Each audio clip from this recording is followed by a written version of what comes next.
Кыргыз тилиндеги бардык маалыматтарды akipress.org.kg сайтынан табасыз. Азыр акыркы жаңылыктардын топтому. Мурдагы премьер-министр Сапар Исаков эгиз уулду болду. Аны бүгүнкү соттук отурумда туугандары куттукташты. Буга чейин Сапар Исаков менен жубайы Малика Арстанбекова 4 кыздуу болушкан. Бишкектеги ооруканага жаракат менен жеткирилген эркек киши көп узабай көз жумду. Аны ооруканага жеткирген 2 адамды милиция кызматкерлери издеп жатышат. Кабыргалары сынган 56 жаштагы адам мас абалда болчу. Ал оорукананын жандандыруу бөлүмүндө көз жумган. Милиция видеодогу жарандар тууралуу маалыматы бар жарандарды 102 кызматы аркылуу байланышууга чакырат. Учурда коронавирус жайылып жаткан Ирандын аймагында кыргызстандык 62 айдоочу бар. Алар Иран-Түркмөн жана Иран-Азербайжан чек арасынан 18 февралдан бери өтө албай турушкан. Азербайжан тарап кыргызстандык айдоочулар үчүн транзиттеги жол ачканы бүгүн белгилүү болду. Буга чейин Түркмөнстан баш тарткан болчу.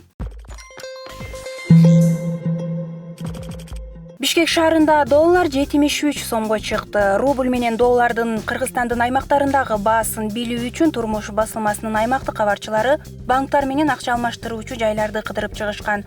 Бул тууралуу бардык маалыматтар Турмуш Чекит KG дарегинде.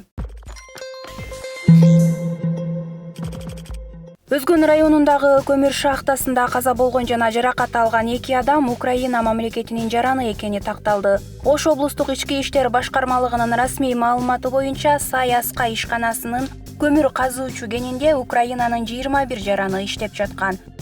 Кырсык 10 март күнү саат түшкү 1:30 чамасында болду.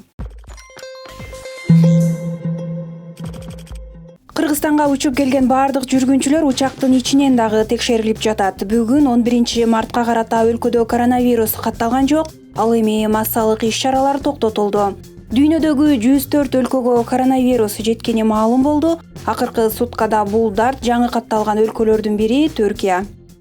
Бардык маалыматтарды уюлдук телефондон эле окусаңыз болот. Ал үчүн Баракелде мобилдик тиркемесин көчүрүп алыңыз.